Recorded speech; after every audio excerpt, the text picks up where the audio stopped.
Hello, hello, my wonderful friends. So today I am going to talk about avocados. All right.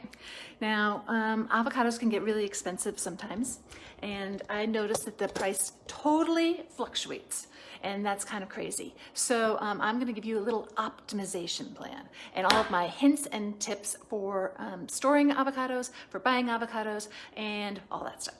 Okay. So my first thing is I buy them when they are on sale, okay? I hope you can hear me. I buy them when they're on sale because the prices fluctuate so much. So once, they can go up to like $4 each, or they can go down to, right now at my store, they are 4 for $5. So that's a really great price. So I buy ones that are, when they're on sale, very hard, they haven't started to ripen at all, and that still have the stem. Okay, a lot of people say, well, poke that out and see if it's ripe. Well, if you poke that out, then you allow air into the avocado and it's not so great. It spoils quicker at that spot. So buy them hard. This is my suggestion. There's a lot of different things out there, different ways of doing things, and with the stem still intact. All right, you don't need to check to see that they're ripe because they're not ripe yet. Okay, now I store them in my refrigerator as soon as I get home. No, actually, let me back up a step because first I clean them. So I get my avocados home and I soak them.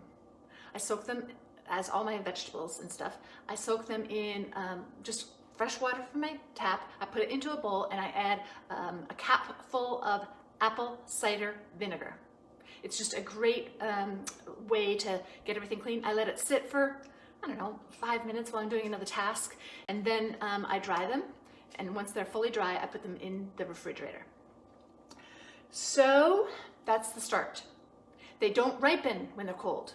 So I'm buying them not ripe, and they're not ripening. They do slowly ripen in the refrigerator, but not very fast.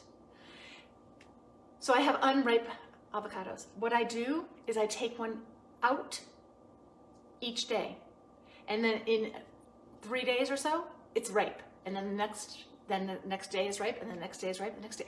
And so I don't usually have more than one avocado a day. And sometimes though, if I slip up and I suddenly have extra ripe avocados, what the heck do you do? I've got 2 options for you. You freeze them. So now I unfortunately have used up all of my ripe ones in my avocado prep, but then I thought I might as well share what I'm doing with you guys. So earlier today, I cut up all of my ripe avocados, and I they're quartered and the skin is off, and I put them in the freezer. This is a cookie sheet, and I just put them in the freezer to flash freeze them. So these are solid now. And then I pop them off of the metal cookie tray, and I put them in a baggie in my freezer, labeled with a date. They last like months, and so I don't really lose things in my freezer. I have quite the organized freezer. But I just take all of these pieces. I'll get my baggie right now to show you, because they don't really need to be protected against anything. I don't need like a hard type container.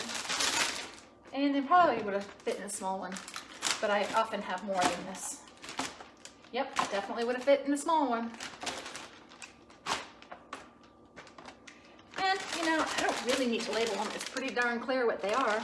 And I know I'm going to use them up because I'm always making my alkalizers.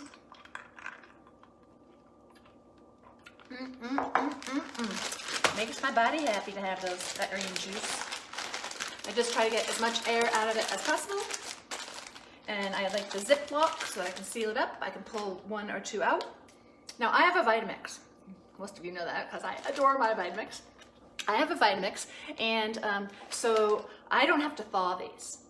The Vitamix makes quick work of frozen avocados. But if you have a blender that's not quite as powerful, you might, as you go to start making your green smoothie or your alkalizer, take them, each piece is 1/4 of an avocado. Take them out to let them defrost and warm up a little bit. Okay, so that's one way to freeze avocados.